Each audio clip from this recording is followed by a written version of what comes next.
ಸ್ನೇಹಿತರೆ ನಮಸ್ತೆ. ಕಾರಣಾಂತರಗಳಿಂದ ನಾನು ಹೋದ ಭಾನುವಾರ ನಿಮ್ಮ ಜೊತೆ ಯೋಧದ ಒಂದಿಷ್ಟು ಮಾಹಿತಿಯನ್ನು ವಿಡಿಯೋದ ಮೂಲಕ ನಿಮ್ಮ ಜೊತೆ ಹಂಚ್ಕೊಳ್ಳೋದಕ್ಕೆ ಸಾಧ್ಯ ಆಗಿದ್ದಿಲ್ಲ ಸ್ನೇಹಿತರೆ. ಇವತ್ತು ನಾನು ನಿಮ್ಮ ಜೊತೆ ಯೋಧದ ಒಂದಿಷ್ಟು ವಿಚಾರವನ್ನು ಚರ್ಚೆ ಮಾಡೋದಕ್ಕೆ ಮತ್ತೆ ನಿಮ್ಮ ಜೊತೆ ಆಗಿದ್ದೇನೆ ಅಂತ ಹೇಳ್ತೇನೆ. ಹೋದ ಭಾನುವಾರ ಅಂದರೆ ಹಳೆಯ ಒಂದು ವಿಡಿಯೋದಲ್ಲಿ ನಾವು ಯೋಗದಲ್ಲಿ ಬರುವಂತಹ ಯಮದಲ್ಲಿ ಬರುವಂತಹ ಸತ್ಯ ಮತ್ತು ಅಹಿಂಸೆ ಅಂದರೆ ಏನು ಅನ್ನೋದನ್ನು ನಾವು ತಿಳ್ಕೊಂಡಿದ್ವಿ. ಈ ಭಾನುವಾರ ನಾವು ಆಸ್ತೇಯ ಅಂದರೆ ಏನು ಅನ್ನುವಂಥದ್ದನ್ನು ತಿಳ್ಕೊಳ್ತಾ ಹೋಗೋಣ. ಆಸ್ತೇಯ ಅಂದರೆ ಏನು ಅಂತ ತಿಳ್ಕೊಳ್ಳೋದಕ್ಕಿಂತ ಮುಂಚೆ ಸ್ವಾಮಿ ವಿವೇಕಾನಂದರು ಕೊಟ್ಟಿರುವಂತಹ ಒಂದು ಸಾಲನ್ನು ನಿಮ್ಮ ಮುಂದೆ ಕೋಟ್ ಮಾಡೋದಕ್ಕೆ ಇಷ್ಟಪಡ್ತೇನೆ ಸ್ನೇಹಿತರೆ. ಯಾವುದನ್ನು ನೀನು ಬಯಸಬೇಡ, ನಿಮ್ಮನ್ನು ದುಃಖಕ್ಕೊಳಪಡಿಸಿರುವಂತಹ ಎಲ್ಲ ಕಷ್ಟಗಳಿಗೂ ಆಸೆಯೇ ಕಾರಣ ಅಂತ ಹೇಳ್ತಾರೆ.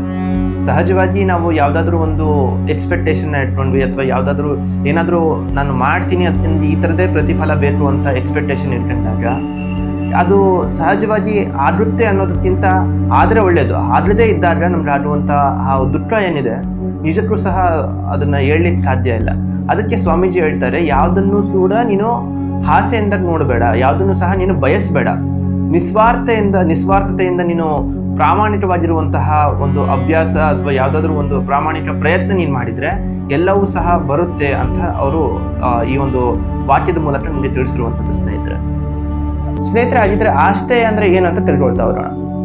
ಈ ಆಸ್ತೇಯ ಅಂದರೆ ಏನು ಅಂತ ಕೇಳಿದರೆ, ಈ ಆಸ್ತೇಯ ಅನ್ನುವಂಥದ್ದು ಇತರರಲ್ಲಿರುವಂತಹ ವಸ್ತುವನ್ನು ನನಗೆ ಬೇಕು ಅಂತ ಅಪೇಕ್ಷೆ ಪಡುವುದೇನಿದೆಯಲ್ಲ ಅದನ್ನು ನಾವು ಆಸ್ತೇಯ ಅಂತ ತಿಳ್ಕೊಳ್ಬೋದು.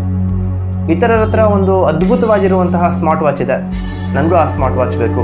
ಸೊ ಈ ಥರದ ಒಂದಿಷ್ಟು ಒಂದು ಥಾಟ್ಸ್ ನಿಮ್ಮಲ್ಲಿ ಬರುತ್ತಲ್ಲ, ಅದನ್ನು ನಾವು ಆಸ್ತೇಯ ಅಂತ ಅಂತೇವೆ. ಈ ಆಸ್ತೇಯವನ್ನು ಯಾರು ಸಂಪೂರ್ಣವಾಗಿ ಕಡಿಮೆ ಮಾಡ್ಕೊತಾರಲ್ಲೋ ಸೊ ಅವರಲ್ಲಿ ಪ್ಯೂರಿಟಿ ಅನ್ನುವಂಥದ್ದು ಹೆಚ್ಚಾಗ್ತಾ ಹೋಗುತ್ತೆ. ಇದರಲ್ಲಿರುವಂತಹ ದೋಷವನ್ನು ಹುಡುಕುವಂತಹ ನಾವು ಮಾನವರು ಬೇರೆಯವರಲ್ಲಿ ದೋಷವನ್ನು ಹುಡುಕದೇ ಇರಲಿಕ್ಕೆ ಸಹಕಾರ ಆಗುವಂಥದ್ದು ಈ ಒಂದು ಆಸ್ತೇಯ.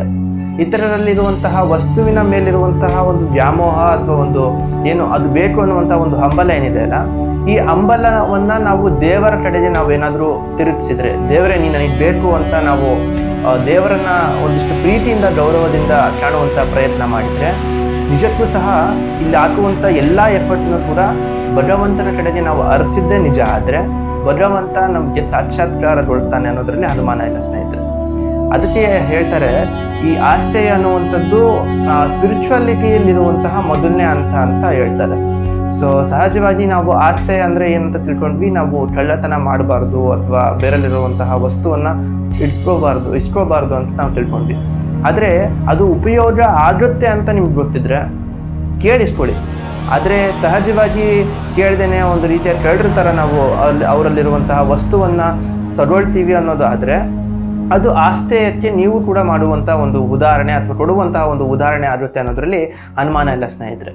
ಇವತ್ತು ನಾವು ಆಸ್ತೇಯ ಅಂದರೆ ಏನು ಅನ್ನುವಂತಹ ಒಂದು ಕುರಿತು ವಿಶೇಷ ಮಾಹಿತಿಯನ್ನು ನಿಮ್ಮ ಜೊತೆ ಹಂಚ್ಕೊಂಡಿದ್ದೀನಿ ಸ್ನೇಹಿತರೆ. ಮುಂದಿನ ಒಂದು ವಿಡಿಯೋದಲ್ಲಿ ಬ್ರಹ್ಮಚಾರ್ಯ ಅಂದರೆ ಏನು, ನಮ್ಮ ದಿನನಿತ್ಯ ಜೀವನದಲ್ಲಿ ಬ್ರಹ್ಮಚಾರ್ಯವನ್ನು ಯಾವ ರೀತಿ ಅಳವಡಿಸ್ಕೊಳ್ಬೇಕು ಅನ್ನೋದರ ಕುರಿತು ಒಂದು ವಿಶೇಷ ಮಾಹಿತಿಯನ್ನು ನಾನು ಮುಂದಿನ ಭಾನುವಾರ ನಿಮ್ಮ ಜೊತೆ ಹಂಚ್ಕೊಳ್ತೇನೆ. ಇಷ್ಟೊತ್ತು ಯಾರ್ಯಾರು ನನ್ನ ಒಂದು ವಿಡಿಯೋನ ನೋಡಿದ್ರೆ ಎಲ್ಲರಿಗೂ ಸಹ ಧನ್ಯವಾದಗಳು.